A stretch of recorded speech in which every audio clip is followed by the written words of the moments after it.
Okay, so get this. You're an architect, and you're trying to design this incredible building, but you're also slammed with all these fire safety rules. It's like you have to choose between a building that looks amazing or one that's safe, you know? Yeah. So that's exactly what we're diving into today. We got some marketing stuff about this new material called DekoFireSafe, Okay. and they're saying it can solve this impossible problem. So let's break it down and see what's really going on. Yeah, this is a really relevant topic right now. Europe is dealing with a pretty big fire safety situation. Like, the numbers are kind of scary. Really? Something like 700,000 buildings all over Europe need fire safety upgrades right away to meet the newest standards. Wow. Yeah, and this isn't just some like theoretical thing. We're talking real consequences from buildings getting old to these stricter rules that came in after some really bad fires. Oh, right. And of course, everyone's more aware of fire safety now, Yeah. so there's a lot of pressure to find solutions. Wow, 700,000 buildings. That really puts things into perspective. It sounds like there's a huge need for some new solutions. But I gotta say, when I think fireproof, I usually picture that like bulky industrial stuff. Hmm. Not exactly what you think of when you want a nice looking design. You're totally right. There's always been this like push and pull between getting the best fire safety and still having some freedom to design something beautiful. That's where these fire safety classifications come in. There's this European standard called EN 13501-1 that basically gives materials a grade based on how well they resist fire. I see. And the best rating of the gold standard is A2S1D0. Okay, break that down for me. What does A2S1D0 actually mean? Well, it means the material won't burn up, which is pretty straightforward. Okay. The S1 part means it makes very little smoke, Mhm. which is obviously super important so people can see and get out safely during a fire. Yeah. And then D0 means it doesn't drip any burning pieces. Hmm. You can imagine how dangerous that would be spreading the fire around. So basically, A2S1D0 is the holy grail of fire safety ratings. The tough part is getting that rating without messing up all the design possibilities. Yeah. And that's where this DekoFireSafe says they found the answer. That's a bold claim. Like, you can have your fire safety cake and eat it too with a stylish design. Right. I'm definitely intrigued. So how does this DekoFireSafe actually work? What makes it so special? So at its heart, DekoFireSafe is a high-pressure laminate, or HPL. You've probably seen HPL on things like countertops or furniture.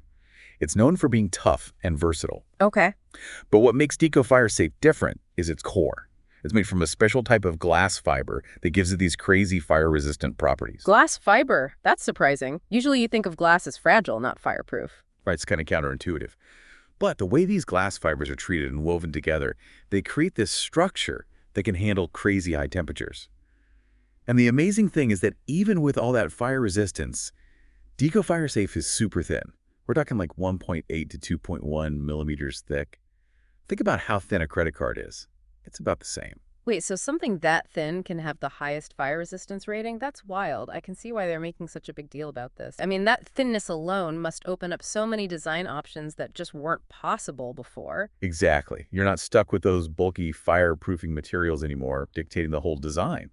Architects and designers can now make fire safety a seamless part of their vision without having to sacrifice their style, which is a pretty big deal, especially in Europe where you have so many old buildings that need careful renovation. That's true. You wouldn't want to cover up those intricate details or ruin the character of a historical building with some clunky fireproofing. So this DekoFireSafe could really change things in that sense. Absolutely. And it's not just about looks either. Being thin also has practical advantages. Like in data centers or server rooms where space is limited, using a thin fire-resistant material can open up valuable space for equipment. Oh. Or think about things like ships or trains, where every millimeter matters when you're trying to make the most of space and weight. That makes sense. It sounds like they've thought about all the different ways it can be used. But what else makes this material stand out? The marketing materials mention some other good things about it, right? Yeah, they do. One of the big things they talk about is how tough and easy to clean it is. DekoFireSafe can handle a lot of wear and tear, which makes it perfect for high-traffic areas like lobbies, corridors, or even hospitals. And because it's so easy to clean, it helps maintain hygiene and reduces those long-term maintenance costs. They also point out that it comes in these large panels, which means you don't see as many seams. This creates a cleaner, more seamless look, which is great for modern designs. Yeah, I can see how that's a big plus. No one wants to see a bunch of ugly seams messing up a beautiful design. And while we're on the subject of practicality, what about installation? Is it easy to work with? That's another thing they emphasize, how easy it is to install. They say can be cut, shaped, and put in place pretty easily, which saves time and money on labor costs during construction, which is obviously a big plus for developers and contractors. Okay, I'm starting to get the full picture here. We've got this amazingly thin, fire-resistant material that's also strong, easy to clean, and comes in big pieces for a sleek look. On top of that, it's easy to install. Sounds like they're checking all the boxes. But they also included some real-world examples, right? Case studies of how DekoFireSafe has actually been used. Yep, they highlight a few interesting projects. A historical theater renovation, a high-security data center, and even a luxury hotel. Each project shows how DekoFireSafe solves different needs and design challenges. All right, I'm picturing this amazing material, but let's bring it to life. Right. Which one of those examples really grabs you? Which one really shows what DekoFireSafe can do? I think the theater renovation is pretty impressive. Imagine this grand old theater with all those intricate details and its historical charm. Yeah, And then imagine trying to bring that building up to current fire safety codes without ruining its unique character. It's a tough task. for sure. In this case, they used DekoFireSafe in a wood-look finish, which let them blend the fire protection right into the existing architecture. It's like they gave this historical building a safety net without changing its personality. I see why that one caught your eye. It's like preserving history while making sure future generations are safe. Plus, being easy to clean means they can keep those surfaces looking great for years. That's pretty cool. But besides safety and aesthetics, what about sustainability? Are they doing anything to reduce their impact on the environment? They are. They're really proud of the fact that the glass fiber core in DekoFireSafe is made from recycled materials, which is a big win for the environment. That's great. It sounds like they're trying to be eco-conscious with their materials. But what about when it eventually needs to be replaced? What happens to DekoFireSafe at the end of its life? That's where it gets a bit tricky. While the recycled content is great, DekoFireSafe does need special disposal facilities at the end of its life. It can't just be dumped in a regular landfill. They're open about this in their materials, which is good, but it's something to keep in mind, especially for big projects. That's a good point. It shows that even with innovative materials, we still need to consider the whole picture sourcing, transportation, disposal, the entire life cycle. Okay, I'm feeling pretty knowledgeable about DekoFireSafe. They seem to be tackling a lot at once: safety, aesthetics, sustainability. But before we get too carried away with the present, I'm curious about your thoughts on the future of fire safety. The materials touched on some wider trends, right? Things like smart systems, nanomaterials, all that time. What do you think? Yes, they did. And that's where it gets really exciting. We're at the beginning of a big change in how we think about fire safety. It's not just about reacting to fires, it's about stopping them before they even happen, and using technology to create really smart buildings that can protect themselves and the people inside. Okay, I'm all ears. Tell me more. What does this future of fire safety look like to you? I think smart buildings are going to be huge. Imagine a building that's always watching its own electrical systems for anything that could cause a fire, or sensors that can detect smoke or heat super early on. Right. These systems could then automatically turn on sprinklers, activate vents to clear out smoke, and even guide people to safety through lit-up pathways. Yeah. It's all about using tech to respond to fires faster and smarter. That's amazing. It's like giving buildings a sixth sense for danger. And what about those nanomaterials they mentioned? How could they change things? Nanomaterials have the potential to totally revolutionize fire safety. They can be used to make incredibly thin, flexible, fire-resistant coatings that you can put on almost anything. We might see walls that change color when they detect smoke or furniture, coated with a nanomaterial that stops it from catching fire. The possibilities are endless.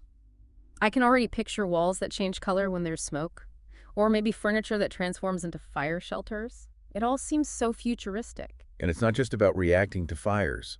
It's about stopping them before they start. Imagine buildings that constantly check their own electrical systems for potential problems or materials that put themselves out before a fire can even begin. That's the kind of future I'm looking forward to. Wow, a world where buildings are basically fireproof by design. That's a future I can get behind. But before we get too lost in this amazing future, let's come back to the present for a sec and recap what we've learned about DekoFireSafe so far. Yeah, absolutely. We've seen how it brings together three key things: safety with that top-level fire resistance rating aesthetics with all its design choices, and sustainability by using recycled materials and lasting a long time. It's a pretty impressive package. It really does sound like they're pushing the limits of what's possible with fire safety materials. But I gotta ask, is there anything in the marketing stuff that made you hesitate or raised any red flags? Honestly, not really. They're pretty upfront about the downsides, like needing special disposal facilities, and they give you a lot of technical info, which makes me think they're backing up their claims with real data. Overall, it seems like a really solid product. That's good to hear.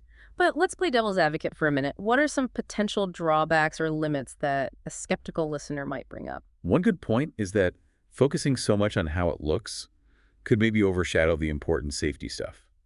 It's crucial to remember that while the material itself is fire resistant, it's only one part of the whole picture. Right. Proper installation along with other fire safety measures is still super important. You're right. It's not like a magic fireproof everything button. It's a tool that needs to be used the right way. Anything else come to mind? Well, needing those special disposal places could be a problem in some areas. It's great that they're thinking about what happens at the end of its life, but whether those facilities are available might depend on where you are. I see. That's something to think about, especially for large projects. That's a good point. It highlights that even with these cool new materials, we got to think about the whole picture, like where it comes from, how it gets transported, what happens when you're done with it, the whole life cycle. Yeah, for sure. Okay, I'm really starting to see how complicated all of this is. It's not just about finding something that doesn't burn.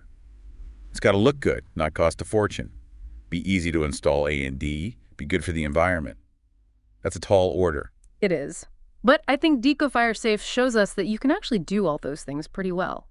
It's a step in the right direction, and it's cool to see companies pushing the boundaries of what we thought was possible. Speaking of pushing boundaries, I want to go back to those bigger trends we talked about, like using smart systems and nanomaterials for fire safety. What do you see happening in the next, 10 years or so? What's the future going to look like? That's when it gets really exciting. I think we're about to see a huge shift in how we deal with fire safety. We used to just focus on putting out fires after they started. Right. But I think now it's all about preventing them and having intelligent systems that can spot and handle risks before they become a problem. So instead of reacting, we're being proactive. That sounds like a major leap forward. What would that look like in real life? So imagine buildings with these complex networks of sensors, constantly checking for anything that could start a fire. They could pick up on things like temperatures getting too high, electrical problems, or even the presence of flammable gases. As soon as something seems off, the system could automatically do a bunch of things to stop it.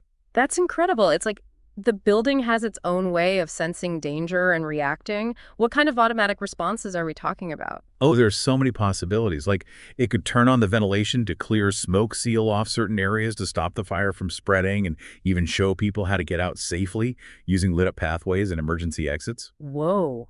It's like the building becomes a first responder, keeping people safe and minimizing the damage. That's an amazing vision of the future. And that's only the beginning. Yeah.